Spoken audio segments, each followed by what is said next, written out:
नमस्कार दोस्तों, मैं doctor Anupama Saxena LBS college Kotputli से। पिछले व्याख्यानों में हमने संयुक्त राष्ट्र से संबंधित बात की। आज इसी चर्चा में आगे मैं आपको संयुक्त राष्ट्र संघ की उपलब्धियों और उसकी असफलताओं के बारे में बताऊंगी। संयुक्त राष्ट्र की स्थापना का मुख्य उद्देश्य था मानव मात्र को विश्व युद्ध की विभीषिका से बचाना तथा अपने इस उद्देश्य की प्राप्ति में संयुक्त राष्ट्र अभी तक अपने पूर्ववर्ती की तुलना में सफल रहा है। पूर्ववर्ती अर्थात राष्ट्र संघ। इसने अनेक सीमाओं के अंदर रहकर कार्य करते हुए भी अनेक विवादों तथा संघर्षों को विश्व स्तर पर फैलने से रोका है।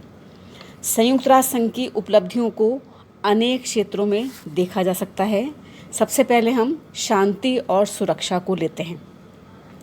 संयुक्त राष्ट्र संघ ने अंतर्राष्ट्रीय विवादों व मतभेदों को अनेक बार उग्र नहीं बनने दिया है। इसने मध्यस्थता, पंच निर्णय, क्षेत्रीय व्यवस्थाओं आदि के द्वारा तनावों को युद्ध में परिणत होने से बचाया है। अनेक बार इसने युद्ध विराम, दंडात्मक हस्तक्षेप, सामूहिक कार्यवाही, कानूनी निर्णय आदि द्वारा शांति स्थापित की है। ईरान, सीरिया, लेबनान आदि से विदेशी सेनाएं हटवाना, बर्लिन के घेरे की समाप्ति में सहायता देना, हॉलैंड और इंडोनेशिया के संघर्ष को समाप्त करना, पश्चिमी ईरान की समस्या को सुलझाना, स्वेज संकट का इसकी आपातकालीन सेनाओं की उपस्थिति मात्र से समाप्त हो जाना, कांगो की एकता को बनाए रखना, कश्मीर में युद्ध विराम करवाना, फिलिस्तीन में युद्ध विराम करवाना, रोडेशिया में दंडात्मक हस्तक्षेप कराकर उसे स्वतंत्र कराना, कोरिया में सामूहिक कार्यवाही करना, अफ़गानिस्तान में सोवियत संघ की सेनाओं को हटाया जाना, ईरान इराक युद्ध विराम, नामीबिया की स्वतंत्रता, कुवैत को इराकी कब्ज़े से मुक्त कराना, सोमालिया में ऑपरेशन रेस्टोर होप के द्वारा वहां राहत पहुंचाने तथा युद्धरत गुटों को निशस्त्र करने का कार्य करना, कंबोडिया में राष्ट्रीय सरकार की स्थापना में सहयोग करना, समय समय पर शांति मिशनों की स्थापना करना, मानवाधिकारों तथा पर्यावरण पर वैश्विक जागरूकता पैदा करना, संयुक्त राष्ट्र संघ, अमेरिका और अफ्रीकी एकता संगठन के महीनों की मध्यस्थता के प्रयासों के बाद 12 दिसंबर 2000 को इथियोपिया व इरिट्रिया के बीच शांति समझौता कराना, इन सबको शांति और सुरक्षा के क्षेत्र में संयुक्त राष्ट्र संघ की सफलता माना जा सकता है। इसके अतिरिक्त संयुक्त राष्ट्र संघ ने हमेशा आतंकवाद का विरोध किया है। संयुक्त राष्ट्र महासभा ने 24 दिसंबर 1994 को सब प्रकार के आतंकवाद के विरुद्ध एक प्रस्ताव पारित किया, जिसमें कहा गया कि आतंकवाद राष्ट्रों की सुरक्षा और क्षेत्रीय अखंडता को खतरा पैदा करता है, वैधानिक रूप से गठित सरकारों को अस्थिर करता है, सभ्य समाज को क्षति पहुंचाता है तथा राष्ट्रों के आर्थिक व सामाजिक विकास पर विपरीत प्रभाव डालता है। प्रस्ताव के अनुसार आतंक व हिंसा के कार्यों को किसी भी हालत में उचित नहीं माना जा सकता।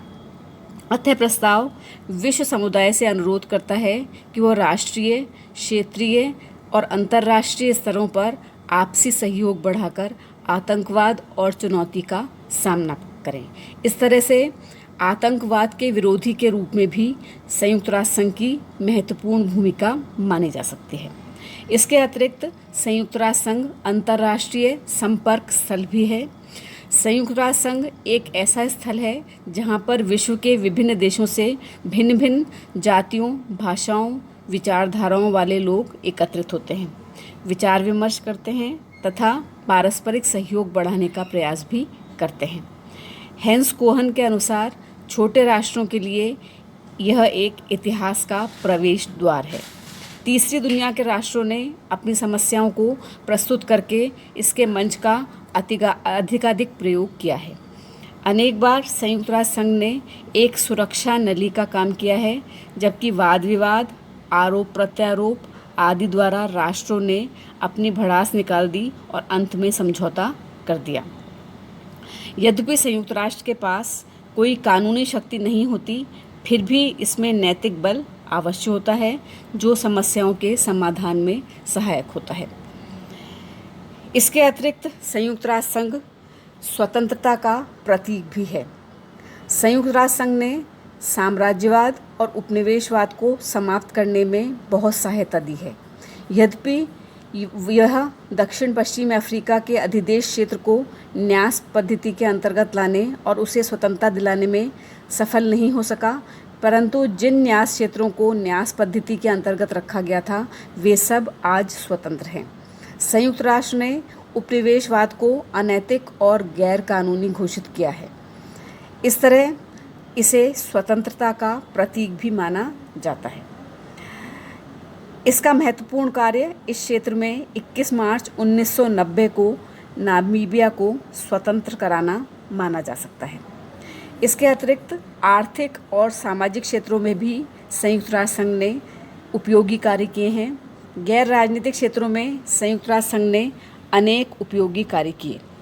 आर्थिक व सामाजिक असंतोष, भूख, दरिद्रता, निरक्षरता, अनभिज्ञता आदि जो युद्धों के अंतर्निहित कारण होते हैं को दूर करने में संयुक्त राष्ट्र संघ ने सदैव प्रयत्न किया है। बाढ़, तूफान, अकाल और भूकंप जैसी विपदाओं के समय संघ ने सक्रिय सहायता दी है। इसके अतिरिक्त संयुक्त राष्ट्र संघ शांति स्थापित करने के लिए आवश्यक सामाजिक स्थिरता और मानवीय संतोष की परिस्थितियां उत्पन्न करने का भी प्रयास करता है। वर्तमान में संयुक्त राष्ट्र संघ नवीन अंतर्राष्ट्रीय अर्थव्यवस्था को स्थापित करने में जुटा हुआ है। इसके कई विशिष्ट अभिकरण हैं, जैसे खाद्य एवं कृषि संगठन, जो राष्ट्रों को तकनीकी सहायता प्रदान करने के अतिरिक्त उत्पादन बढ़ाने तथा फसलों के रोगों व विनाशकारी कीटाणुओं से बचाने के उपाय सुझाते हैं। इसके अतिरिक्त इसके विशिष्ट अभिकरणों में विश्व स्वास्थ्य संगठन भी महत्वपूर्ण है, जिसने रोगों के उन्मूलन और रोकथाम में सहायता दी है। इसके अतिरिक्त संयुक्त राष्ट्र शैक्षणिक, वैज्ञानिक व सांस्कृतिक संगठन भी इस संदर्भ में महत्वपूर्ण है, जिसने शिक्षा एवं सूचना प्रसार द्वारा राष्ट्रों के पूर्वाग्रहों को कम या दूर करने का प्रयास किया है। इसके अतिरिक्त संयुक्त राष्ट्र ने आपातकालीन बाल निधि द्वारा भी बच्चों के कल्याण और उनके स्वास्थ्य तथा रोगों की रोकथाम के लिए प्रशंसनीय कार्य किया है। इसके संगठन में अंतर्राष्ट्रीय श्रम संगठन भी महत्वपूर्ण है, जिसने विश्व के श्रमिकों को आर्थिक एवं सामाजिक न्याय दिलाने, कार्यविधि निश्चित करने, उचित वेतन दिलाने आदि के संबंध में महत्वपूर्ण कार्य किए हैं।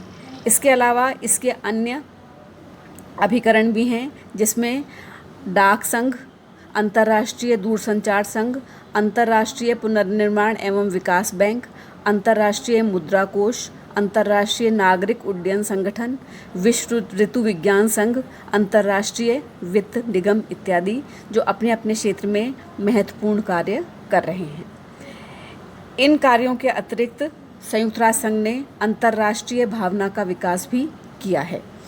संयुक्त राष्ट्र संघ के विविध विशिष्ट अभिकरण एवं हजारों सिविल सेवक निरंतर अंतर्राष्ट्रीय सहयोग, सद्भावना और सह अस्तित्व की भावना का विकास कर रहे हैं। इस तरह से अंतर्राष्ट्रीय भावना के विकास में भी यह महत्वपूर्ण है। इसके अतिरिक्त संयुक्त राष्ट्र संघ ने अंतर्राष्ट्रीय विधि के विस्तार में भी सहयोग दिया है। अंतर्राष्ट्रीय कानून में आवश्यक परिवर्तन कर उसे गैर पश्चिमी तथा साम्यवादी देशों के लिए भी उपयोगी बनाया है।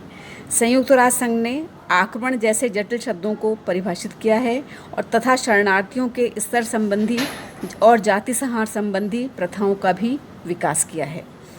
अंतर्राष्ट्रीय व राजनीतिक समस्याओं के प्रति राज्यों का ध्यान आकर्षित करने के लिए अनेक घोषणाएं भी की हैं, जैसे मानव अधिकार संबंधी घोषणा, शिशु अधिकार संबंधी घोषणा, उपनिवेशों के लोगों की स्वतंत्रता की घोषणा, जाति व रंग भेद संबंधी घोषणा इत्यादि।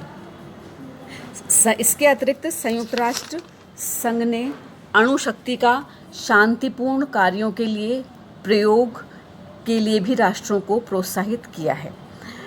यह मानव अधिकारों का संरक्षक भी माना जाता है। साथ ही साथ यह विकासशील देशों के लिए भी वरदान है। इसने पर्यावरण के सुधार पर जोर दिया है।